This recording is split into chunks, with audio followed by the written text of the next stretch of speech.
We're here with America's Sheriff David Clark, and James Tillman III, senior NBA contributor. We're going to talk a little basketball for the next little bit here, because we are in the midst of the NBA draft, and as well as like some really, really crazy trades that have been going on. One that involves the Celtics. Sheriff Clark, we'll talk about that in a little bit. But James, I want to start with you here. Just your initial like draft reaction. Who you feel like won the draft? I mean, you know, we can talk about Wembanyama if we want to, but just kind of as an NBA analyst, what is your sort of first or second reaction when it comes to the NBA draft? Yeah, hi, Jack. Like you said about Wembanyama, I mean, he's considered a generational talent with his height and wingspan and his versatility skill set. But despite all the expectations, I feel that him going to the San Antonio Spurs, ideal spot, not a overly huge market there, and within that system, he'll be brought along, you know, slowly. So, and then I also mentored by Popovich and then Tim Duncan as well. So I think he's going to a good situation there. Another interesting storyline I thought had to do with the number 2 and 3 picks. The Hornets took Brandon Miller out of Alabama. He averaged 19 and 8 during as I helped Alabama to win the overall number 1 seed in this year's NCAA tournament. But the interesting story there is that a lot of people felt that the number 3 pick, Scoot Henderson, who went to the Trailblazers, he was being projected as the second best prospect in this draft. So I thought that was kind of, I thought that was kind of interesting to say the least. Although Miller is the better scorer and he shoots a better percentage from beyond the arc, 38% for him compared to 28% for Henderson. And the angle with Henderson, with the Trailblazers taking him now, as it's been discussed, Damian Lillard, as far as whether or not he'll eventually request a trade from the team, and we've had rumors linking him to possibly Miami. So I'm not sure how good of a fit that would be. But and then the last thing I'll touch on is that the number 4 and 5 picks, the Thompson brothers, going back to back. That's the first time that's happened in NBA history since the 76 merger, I believe. So, and the interesting storyline there is that they're both going into situations, Houston and Detroit, where they already have a crowded backcourt. So I'm just wondering if their skill sets will be allowed to enable them to break into the rotation during their rookie seasons. So, Sheriff Clark, let's talk about Scoot Henderson for a minute.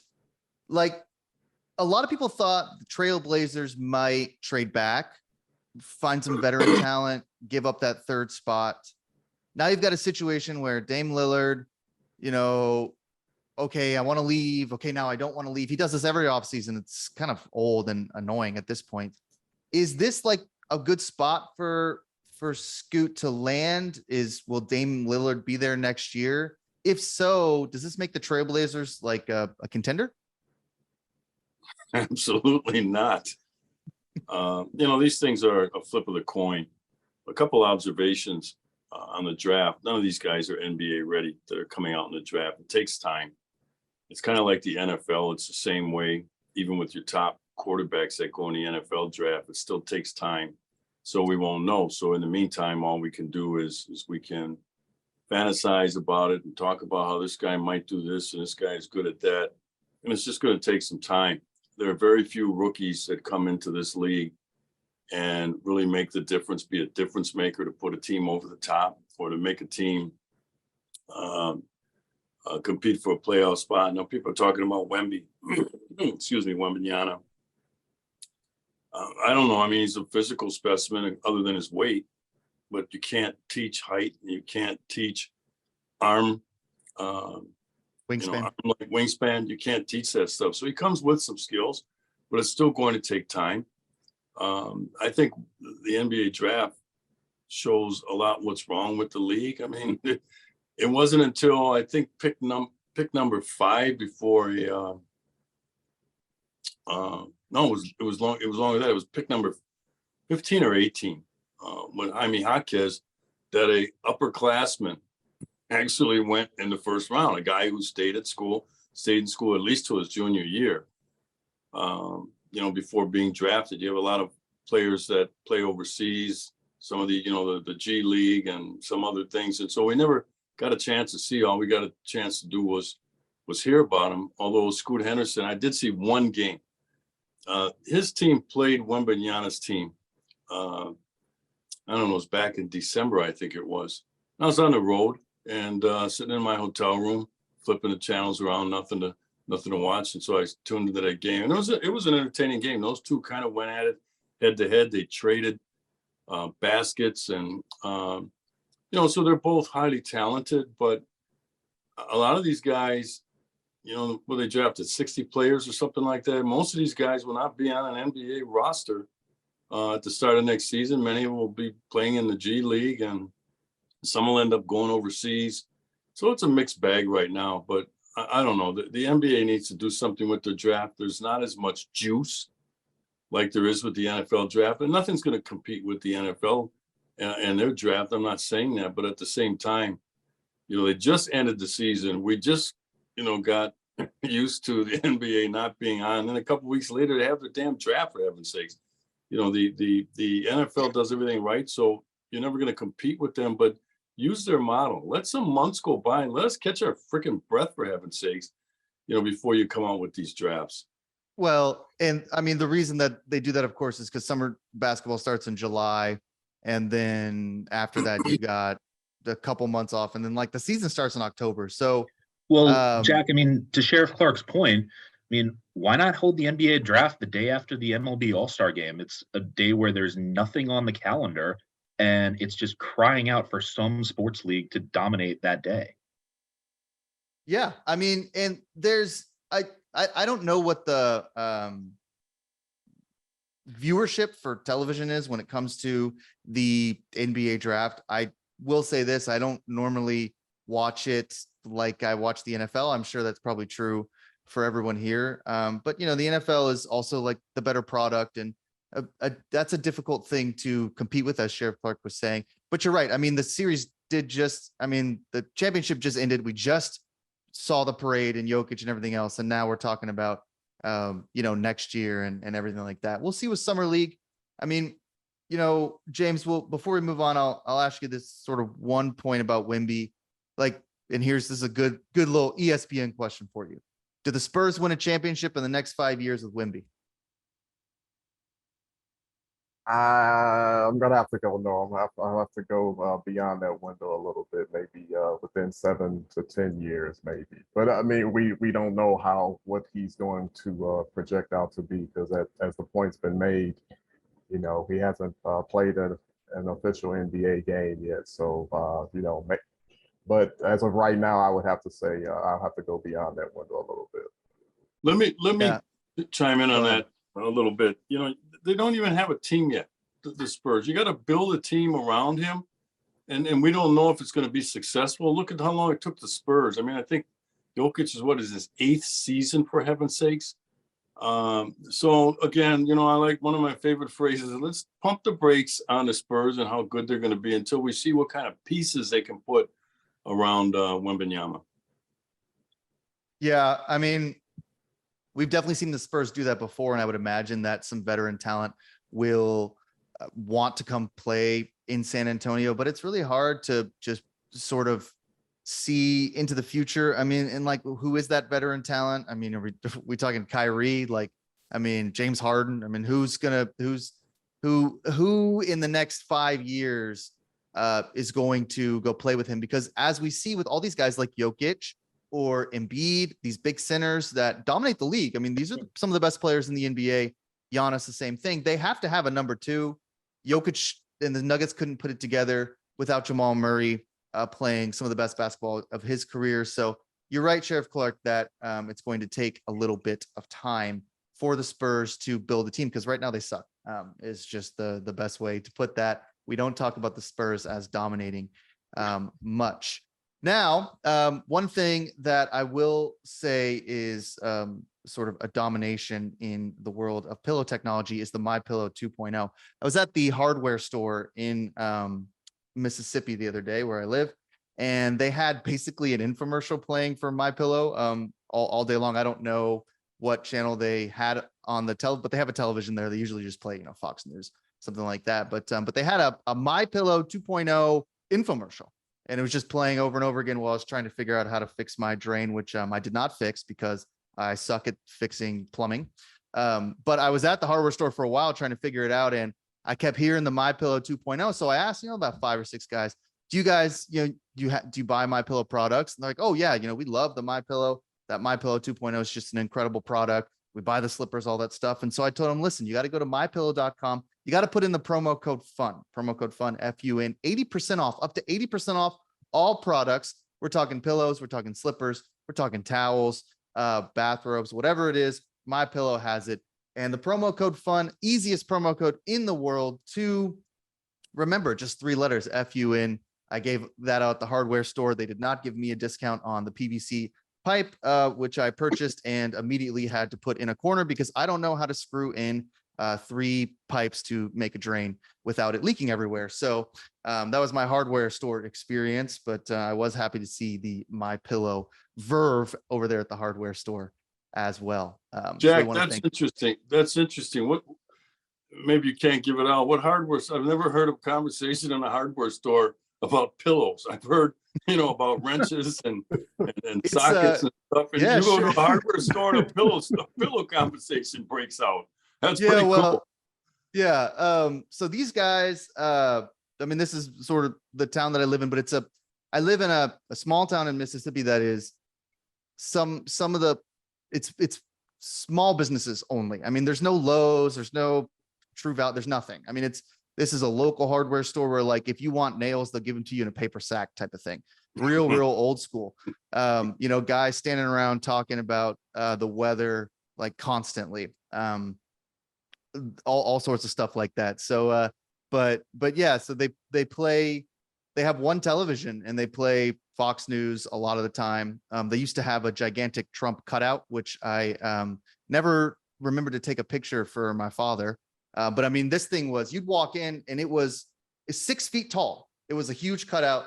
So of Trump, and he would greet you at the hardware store. So yeah, they I don't know. They're just kind of small town stuff. And because whatever the television, when it was just stuck on this infomercial, just playing over and over again.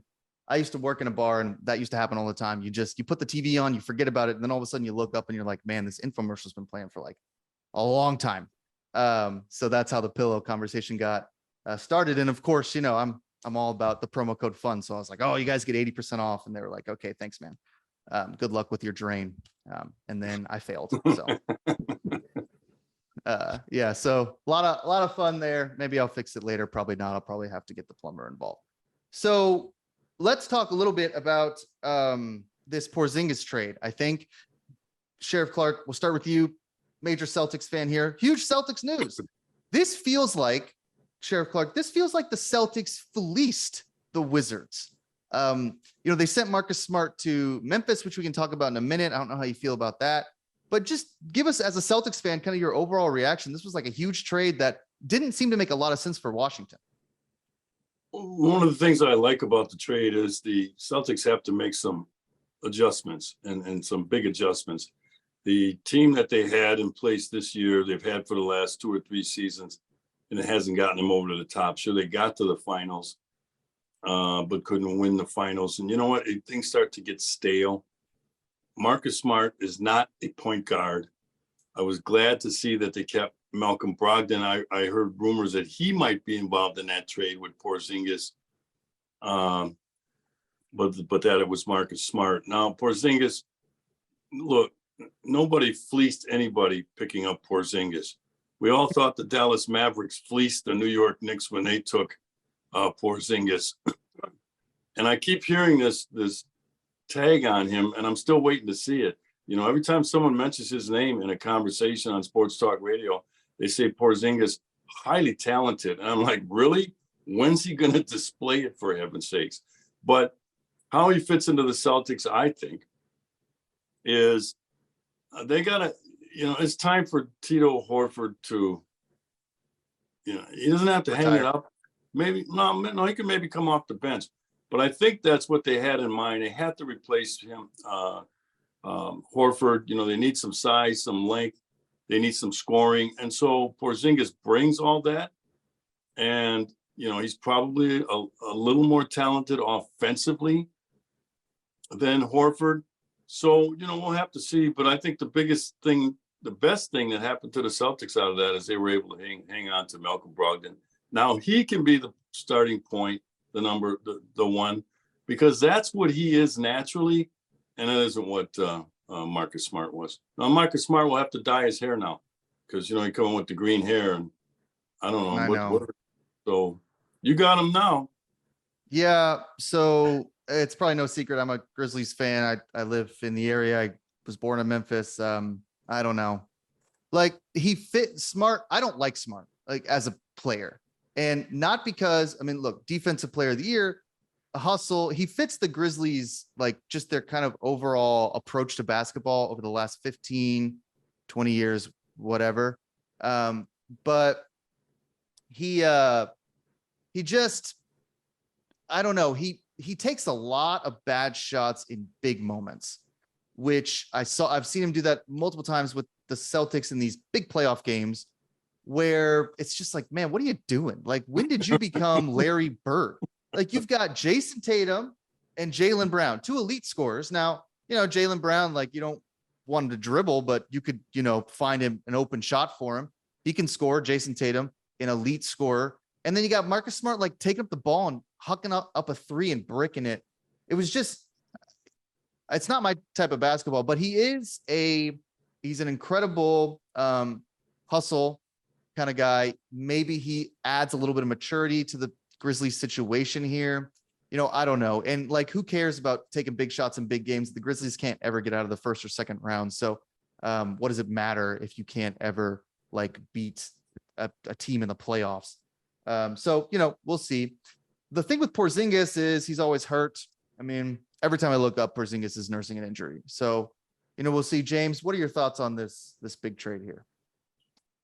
Well, from the Boston standpoint, I know that when news first broke on that, the consensus was that they were swapping out issues, if you will, because there are times when Brown and Tatum, when they're forced to handle the ball a lot, they tend to become turnover prone. So I can understand them wanting to bring in a third potential scorer in that to kind of help alleviate that to an extent. And as Sheriff Clark pointed out, kind of moving on, if you will, from Al Horford so that he can, be more of a coming off the bench role more so than a starter. So, but then at the same time, as you mentioned, from a defensive standpoint, Smart, again, defensive player of the year, he perfectly fits the Grizzlies mode of grit and grind, if you will. And with them sending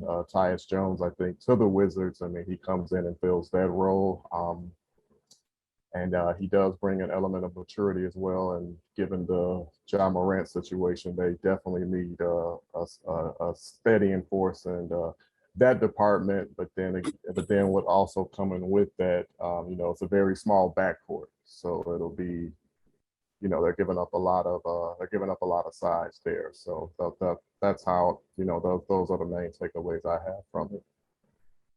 Yeah, weird roster the Grizzlies are building with like the biggest front court in like just a gigantic front court with Jaren Jackson and Steven Adams, and then this little backcourt. So, I think we'll see. It was an interesting trade. And I think we're going to see more trades as time goes on. I know we've already seen a couple more of the Dame Lillard situation. Then we got some free agents, which that starts soon. We can talk about that next week.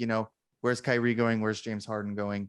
Hard to know exactly where these guys will end up. But I think if you're a Celtics fan, you have to be happy for not really having to give up too much to get what could be a good piece. Although, as Sheriff Clark said, Porzingis hasn't exactly been like a dominant center his entire career. I mean, we know where Harden's going. You can find him at the local club.